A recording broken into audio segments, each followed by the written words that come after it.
on guns. My next guest has strong words for me. He says, I'm off the rails on guns in America. Ben Shapiro is editor-at-large at Breitbart.com and the author of Bullies, How the Left's Culture of Fear and Intimidation Silences Americans. So why am I off the rails, Mr. Shapiro? You know, honestly, Piers, you've kind of been a bully on this issue because what you do, and I've seen it repeatedly on your show, I watch your show, and I've seen it repeatedly, what you tend to do is you tend to demonize people who differ from you politically by standing on the graves of the children of Sandy Hook, saying they don't seem to care enough about the dead kids. If they cared more about the dead kids, they would agree with you on policy. I think we can have a rational political conversation about balancing rights and risks and rewards of all of these different policies, but I don't think that what we need to do is demonize people on the other side as being unfeeling about what happened in Sandy Hook. How dare you accuse me of standing on the graves of the children that died there? How dare you? I've seen you do it repeatedly, Piers. Like I say, how dare you? Well, I mean, you can keep saying that, but you've done it repeatedly. What you do, and I've seen you do it on the program, is you keep saying to folks that if they disagree with you politically, then somehow this is a violation of what happened in Sandy Hook. And you have yet, I'd really like to hear your policy prescriptions for what we should do about guns. Because you say that you respect the Second Amendment, and, you know, I brought this here for you so that you can read it. It's the Constitution.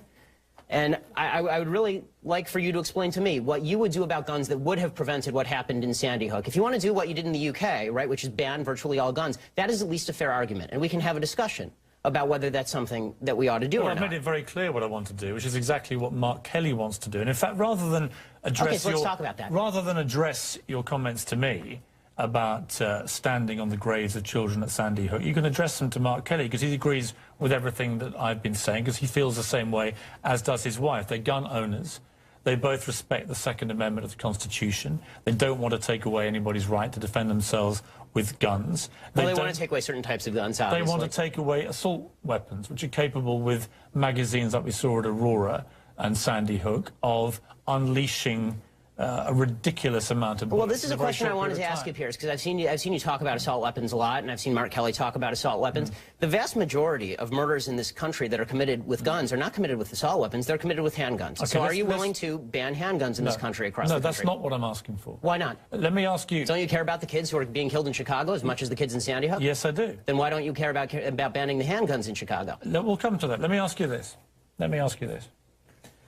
What was the weapon used at Aurora in the movie theatre? It was an assault rifle, sure. Okay. What was the weapon used in the Oregon shopping mall? I believe it was an assault rifle, correct? Okay. What was the weapon used at Sandy Hook? It was an assault rifle. What was the weapon used at the incident around Christmas when the firemen were lured to their deaths, the New York State firemen? And bought illegally? That was an assault rifle. Right, so the last 4 mass shootings in America were all the assault rifles. And the vast that is the reason, Mr. Shapiro.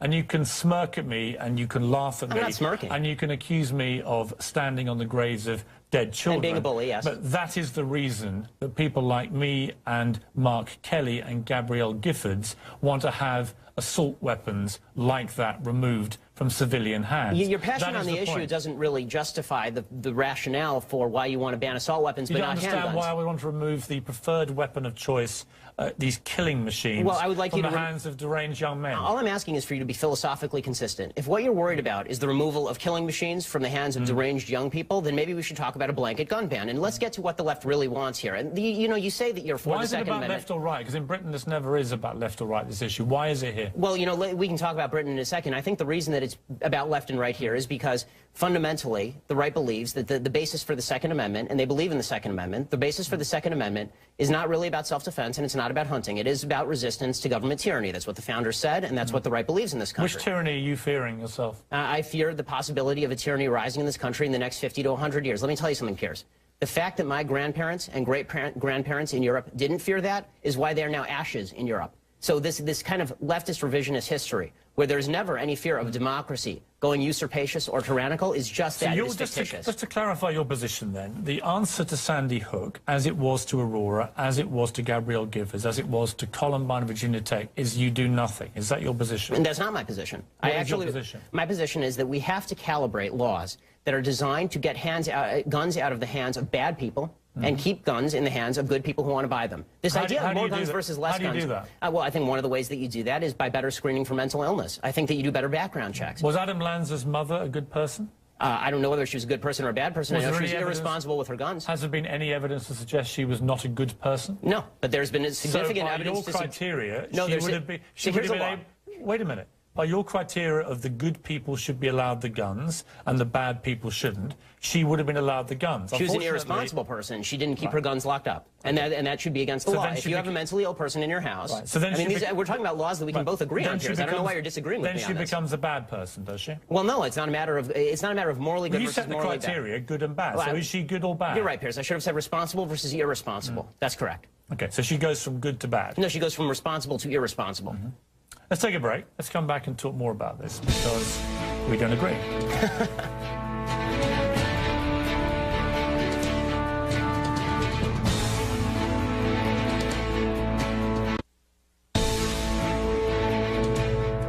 Now it's Ben Shapiro, editor-at-large at Breitbart.com and the author of Bullies. Do you believe that if you had an assault weapon ban, statistics prove that you could dry up the supply of these guns and make them less accessible to criminals? I don't know whether you could make them less accessible to criminals. Let's assume that's the case, that you could make them less accessible to criminals. Again, my question remains for you, Piers, and I'm still waiting for an answer from the left on this. They say they're pro-Second Amendment. Why don't you want to ban handguns? If you really want to solve the quote-unquote gun violence problem in America, go after all the guns. Why just stop yourself at assault rifles? Because I believe and respect an American's right under the Second Amendment of the Constitution that you kindly brought in to defend themselves with a handgun or a pistol. What I don't understand... And most of the murders are committed with those weapons. What I don't... Well, as we just established, because I talked you through them, the last 4 mass shootings in America... Adam Lanza had 2 pistols on him. Well, he didn't just have an assault rifle. If he hadn't had the assault rifle... He didn't use them, as you know. And if he hadn't had the assault rifle, he wouldn't have used them? Explain to me this. I can't buy this. This is 6 packets of Sudafed. They're one of the many companies that make this particular ingredient, which you can't buy legally in America. There we are, 6 packets. That is illegal for me to buy in that quantity in Walmart, say. But I can buy an AR-15 military-style assault rifle. I can then, as we saw with Holmes, the shooter in Aurora, go and get 6,000 rounds of ammunition from the internet, and I can go and blow up a movie theatre. Do you think that's right? Well, we can talk drug laws another time, but I think that the question is... Does that make sense to you? No, I think what would make sense is laws that are calibrated to solve the problem. So if you think that the problem is only assault rifles... Which guns would you remove? I think the ones that have largely been removed from the market, fully automatic weapons, would be a good start. I think that... You wouldn't remove any semi-automatics at all? No, because semi-automatic just means that when you pull the trigger once, 1 bullet comes out. Do you understand how basic revolvers are essentially... Do you understand how an AR-15 performs when it's been modified and has a magazine with... I do. I saw it in the North Hollywood shootout. And you know what? It was illegal to do that, and people did it anyway. We have 12 million illegal immigrants in this country. We're not able to stop people from coming illegally into this country over the southern border into places like California, where I live normally. I think you'd be very hard-pressed to stop guns from coming across that border illegally as well. I mean, California has some of the strictest gun laws in the nation. Would you want every American to have an AR-15? No, not every American. Who would you stop? I would stop anyone with a criminal background. I would stop anybody with a history of mental illness. And I would stop, and I would ask, and not ask, I would require that people who have somebody who has a criminal background or a history of mental illness in the household keep that gun locked up and safe. What about the background checks? 40% of all gun sales in America now, gun trades, are not covered by background checks. I believe in background checks. For everybody? For everybody. So there should be a database, a national register? If it's not public. I don't like what happened with the Journal News putting out gun permits, which allows criminals to target particular homes. When the NRA came out today after their meeting with the White House and just said we're just not prepared to entertain effectively any kind of new gun restrictions. What do you think of that? What's astonishing to me is the left's attack on the NRA, because the NRA is, they don't receive a dime of public dollars. They're an interest group. I don't see, it's funny, the left, they like to talk also about violent video games, for example. Stop framing it as left or right? Because I don't have a horse in the race. I'm going to vote either way. Come on, Piers. You tend to be more to the left. I mean, I'll understand. The NRA, as you know, are a very active and well-funded and powerful body. And what they do... Why are you asking? I just want to finish the point. This is very quick, I promise. The point that I'm making is this.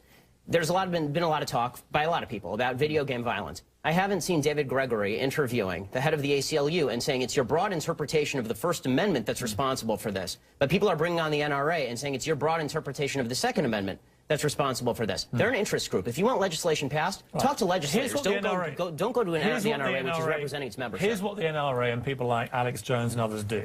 Don't let me in with Alex Jones. Fine. After each of these massacres, they come out, all the gun rights supporters come out very strongly and very vociferously, and they're very powerful. And they basically instill fear. They say if everyone in the movie theatre... If everyone in the movie theatre had been armed, if everyone at the school had been armed, it wouldn't have happened. And here's what happens. gun sales and ammunition sales rocket, as we've seen in the last 3 weeks. Oh, don't pass the buck, Piers. I mean, the truth is that the reason the reason that people are buying a lot of guns right now, Piers, is because people on the left are talking very much about banning guns. And so a lot of people are saying, if I'm not going to have the right to purchase a weapon of my choosing in 2 months, I'm going to go and buy it now. This is very clearly what's going on. Why did Ronald Reagan want these assault weapons removed? You know, I don't know why Ronald Reagan wanted these assault weapons removed. You like Reagan, right? I like Reagan in a lot of ways. He's not a god. I don't agree with him on everything. Did you agree with him? He also believed in the weapons? progressive tax rate. I don't believe in that. Did you agree with him about assault weapons?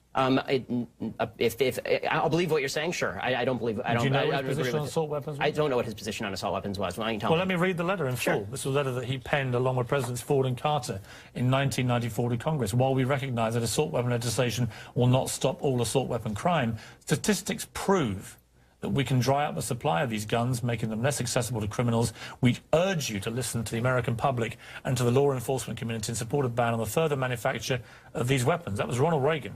Okay, so? I mean, I can disagree with Ronald Reagan. You keep framing this as a left-right debate. No, I mean, I'm putting it to you. How is this a left-right? One of the great right-wing presidents of modern times agreed with me. So? So it's not left or right, is it? No, I mean... Unless you deliberately frame it that way. Okay, Piers... In the way that the NRA through the 80s and 90s and this last Piers, decade avoiding the breakdown of left and right have deliberately here tried to frame this as a left-wing attack on the American Constitution and the Second Amendment. Exactly what you've tried to do. You come in, you brandish your little book as if I don't know what's in there. My little book, that's the Constitution of the United States, our founding document, I know Piers. what's in your Constitution. Do you really? I've been debating this for a very long time. Then you should read the Second Amendment again. I know the Second Amendment. What I haven't heard is one coherent reason why any civilian in America needs an AR-15 military-style assault weapon. Tell me why you need one. I told you why the general population of America, law-abiding citizens, why do they need those weapons? They need them for the prospective possibility of resistance to tyranny, which is not a concern today. It may not be a concern tomorrow. Who are you expecting the tyranny to come from? It could come from the United States because governments have gone tyrannical before. Do you understand how absurd you sound when you say that? Here's where you go into the absurd and the bullying. You're absurd. You're stupid. I understand that. I'm not the one that came in here and accused you of standing on the graves of dead children. Because you're the one who's doing that. Bullying. Punching back twice as hard. Bullying. You know what I call it? Punching back twice as hard in the words of President Obama. That's what I call bullying. And this is astonishing. What's astonishing What's astonishing about it is that for weeks now, you have been saying that anybody who disagrees with your position is absurd, idiotic, and doesn't care about the dead kids in Sandy Hook. And then when I say that that's a bully tactic, you turn around and say, I'm bullying you for saying that. It's absurd. It's ridiculous. Let me ask you again. What is the point of a civilian having an AR-15 assault weapon? The point of a civilian having an AR-15 assault weapon, many of them are ex-military, right? I mean, I have military friends, and I don't have a problem with Colin Powell owning an AR-15 assault weapon. And what is the point of a civilian owning them? It depends on the civilian. If it's a criminal, they shouldn't own them. No, forget criminals and mentally ill people. No, but you can't separate that out. An average civilian who hasn't got a criminal record or is mentally ill, why do they need one? To protect against the possibility of eventual government tyranny. This was the purpose of the Second Amendment originally. It remains the purpose of the Second Amendment now. And pretending that governments have never gone usurpacious before from a democratic position. Do you genuinely believe your own government is going to turn on you in a way that you require an AR-15 to challenge them? This is what you really believe is going to happen. It may not turn on me. It may not turn on my children. Is that what you think? It may not turn on me. It may not turn on my children. But the fact is this. History is replete with democracies going tyrannical. It has happened. It happened in France in the 19th century. It happened in Spain in the last century. It happened in Germany. It happened in Italy. It has happened repeatedly throughout history. It happened in Japan. The reason we cannot remove AR-15 assault weapons is because the threat of your own government turning on you in a tyrannical way. It is yes. It is because that is your position. It is because there are countervailing rights and responsibilities. And Piers, I don't understand.